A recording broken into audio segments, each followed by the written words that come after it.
please call the magistrate?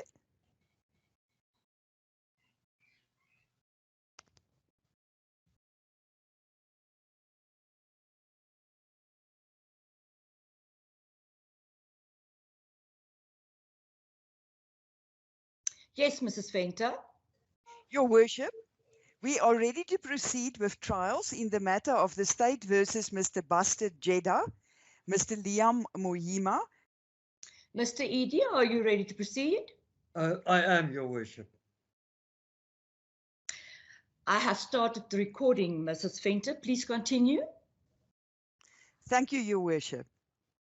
This is case number JRC 007 of 2021, the state versus Mr. Buster Jeddah, Mr. Liam Mohima, and Mrs. Sissy van Niekerk. Today is 11 September 2021.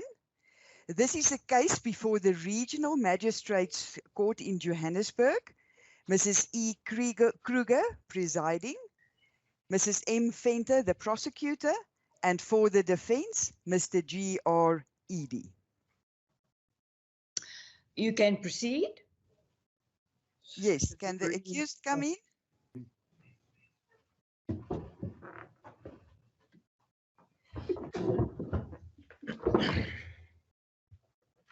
Thank you, Your Worship. You can proceed. Thank you, Your Worship. Sir, you are accused of the offence of carrying out a restricted activity involving threatened or protected species without a permit, being a contravention of Section 57(1) of the National Environmental Management Biodiversity Act 10 of 2004, read with Section 101(1)(a), as well as Sections 1 and 56(1), Chapter 7, and Section 102 of the said Act, and also read with Government Notice 151 in Government Gazette 29657 of 23 February 2007 as amended, and further read with Section 250 of the Criminal Procedure Act 51 of 1977. In that, on or about 5 June 2021, and at or near Molly Park, Jane Street, Johannesburg, in the Regional Division of Gauteng, you unlawfully and intentionally carried out a restricted activity involving a specimen of a threatened or protected species by having in your possession and or conveying and or selling and or trading in and or buying and or giving and or accepting of one rhino horn of the species. White rhino being a listed, threatened or protected species without a permit issued in terms of Chapter 7 of the Act. How do you plead? Not guilty. Thank you, Worship. I confirm my appearance on behalf of all three of the accused. Their plea is in accordance with my instructions, and all my clients at this stage wish to remain silent, Your Worship. Accused 1, is that correct? Indeed, that is correct. Mrs. Venter, you may proceed. Thank you, Your Worship. The state calls Captain Mel Templar.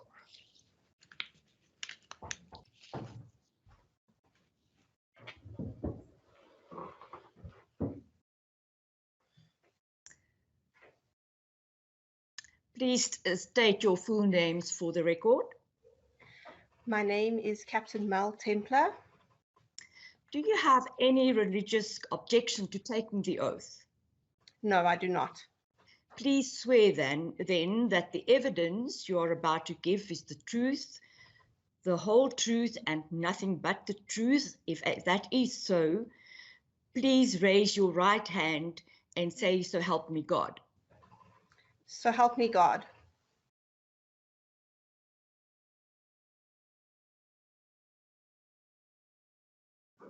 Do you have any religious objection to taking the oath? Yes, I do. Will you then solemnly affirm that the evidence you are about to give is the truth, the whole truth, and nothing but the truth? If that is so, say, I solemnly affirm. I solemnly affirm. Mrs. Venter, you may proceed. Thank you, Your Worship. Ms. Templar, please state your occupation, your rank, and years of experience for the record. I am a South African police officer. I'm ranked as captain and I have 15 years experience as a detective. Can you please tell the court what happened on 5 June 2021 that led to the accused standing in court today? Your Worship, on the morning of the 5th of June 2021 at around 8:20 in the morning, I received a phone call from my informant. Based on the information I received, my partner and I, Sergeant Stephen Pope, went to Molly Park to scout out the area. There was the possibility of a rhino horn sale going down. I must object, Your Worship, that this surely is hearsay unless the state, of course, plans to call court as witness. Your Worship, she is only telling what happened on that day. So she is not talking on behalf of him. So she's just giving a record of exactly how the day progressed on her side. So I don't think it's necessary. Your Worship, Your Worship. Mr. Thank you, Your Worship. While he was on the phone, informed me that there was a sale of a rhino horn going down at around 10 o'clock that day. He stated that there was possibly going to be two people involved, that the one would be wearing khaki green jeans and a khaki jacket, and that he would be carrying a blue-gray rucksack. I put the phone down. I contacted my partner, Sergeant Stephen Pope, and when he came into my office, I requested he meet me at the car in an hour. I was going to get the kit ready. We met at the car and we drove to Molly Park, and we scouted out the area. There was not a lot of coverage, and there was only one park bench in the middle of the park. So we thought this would possibly be one of the areas we should focus on. We found a tree nearby to the west of the bench, which we hid behind, and that's where we waited. At around 10 o'clock, we noticed an adult gentleman approaching the park from the west along the main road, Jane Street, and he fitted the description that I had received. He was wearing khaki green pants, a khaki jacket. He did have a black buff covering his face, as well as he was wearing a yellow and brown beanie. He entered the park. He was also carrying a rucksack, which was blue-gray in color. He went and sat on the right-hand side of the bench and took the backpack off his shoulder. He placed it between his legs, and he was looking at his cell phone for some time. It was about 10 minutes later or so, we noticed another gentleman entering the park from the east. He approached the bench where the suspect was sitting and sat down next to him. The two of them proceeded to have a conversation. At some point, the gentleman with the yellow beanie leaned down and opened the backpack, which was between his legs. The gentleman who was sitting next to him was actually wearing a light blue hoodie, and he looked into the bag and he seemed to get very excited. He tried to reach for what was in the bag, and the man with the yellow beanie hid his hand away. The two of them sat up and continued to speak, and it seemed like the man in the light hoodie, he reached into his pocket to get something.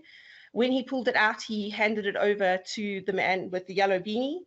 At this point, it looked like a deal was going down, and so I instructed my partner to go, and the two of us raced towards the two suspects. They were very startled at our presence and immediately jumped up and fled. The gentleman with the light blue hoodie ran towards the east of the park. The man with the yellow beanie stumbled, and I pursued the suspect. And as he fell to the ground, I began to restrain him, and I instructed him to lay on his stomach with his hands out in front. My partner chased the other suspect, but quickly returned as the other suspect got away.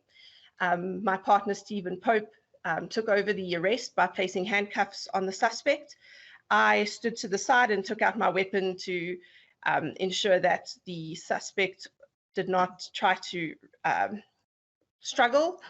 Once the suspect was arrested, I placed my weapon back in my holster, and we helped the suspect up to his feet. We led him back over to the park bench where he was sitting and asked him to sit again. I asked him his name, and he told me it was Buster. I asked what his surname was, and he said it was Jeddah. I then proceeded to tell Mr. Jeddah that we believed he was in the process of an illegal act and that I was placing him under arrest for the illegal possession of rhino horn. I then read him his rights. Once I had read him his rights, I asked my partner, Sergeant Stephen Pope, to please conduct a frisk search of Mr. Jeddah. Stephen put on his latex gloves and asked Mr. Jeddah to stand. He conducted the frisk search. He found one Nokia cell phone in the bottom left-hand pocket of Mr. Jeddah's jacket. This was the only item that was found on Mr. Jeddah's person. This item was then photographed and placed into an evidence bag, which was sealed. Sergeant Stephen read out to me the item number on the evidence bag, which I recorded in my investigation book. We then proceeded to collect the evidence that was found at the scene. Sergeant Stephen went with a camera, and we ensured that Mr. Jeddah was able to witness the collection process of all the evidence. Sergeant Stephen photographed he approached the backpack, he opened it up, and inside he found a rhino horn. This item was then photographed with Mr. Jeddah in the background. The item was bagged and tagged, and evidence number recorded to me, which I wrote in my evidence book. After that, Sergeant Stephen went to the the left-hand side of the bench, and on the ground was a large sum of money.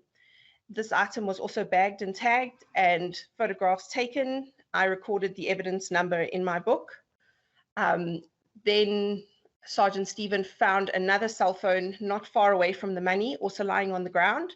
This item was also photographed with Mr. Jeddah in sight, and it was also bagged and tagged, and the evidence number recorded in my book. Once we had bagged and tagged all the items, so that would have been the 2 cell phones, the sum of money, the rhino horn and the backpack, we then proceeded to help Mr. Jeddah to his feet, and Sergeant Stephen took the evidence. I led Mr. Jeddah, or the accused one, to our vehicle.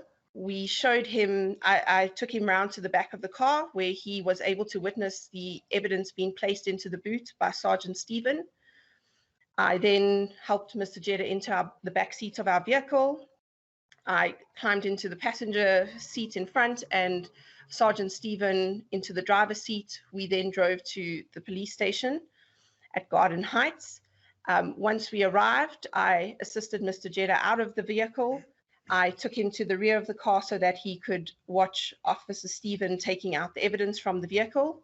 We then, once this was complete, we then entered the police station and approached the holding cells, where we took him to process him into the holding cells. He filled in the 13A register and was placed into a holding cell. Ms. Templar, are the suspects present here in court, and can you point them out? Your Worship, yes, they are. That is Mr. Buster Jeddah. He is accused number 1, and the gentleman over there is accused number 2. Thank you, Ms. Templar. Your Worship, if you will allow me, I would just like to ask Ms. Templar for clarity, a question concerning the comment that my learned colleague made at the beginning. Ms. Templar, Your informant, how long have you been working with your informant?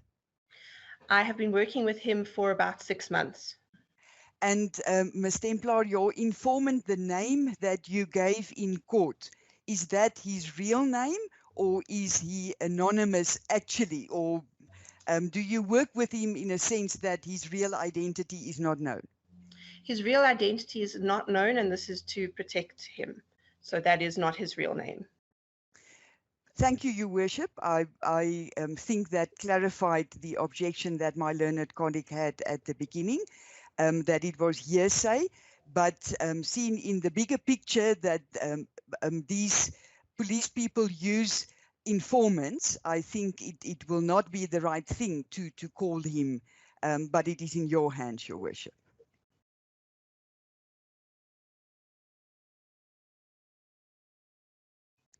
And Ms. Templar, can you explain to the court what happened to the evidence that you collected on the scene? Once we had placed Mr. Jeddah in the holding cells, my colleague and I then submitted the evidence into the SAPS 13 register. Thank you, Ms. Templar. Your Worship, that is all for this witness now. Thank you. Thank you, Mrs. Venter. It looks like it's tea time. Thank you. The court will adjourn within 15 minutes. Thank you.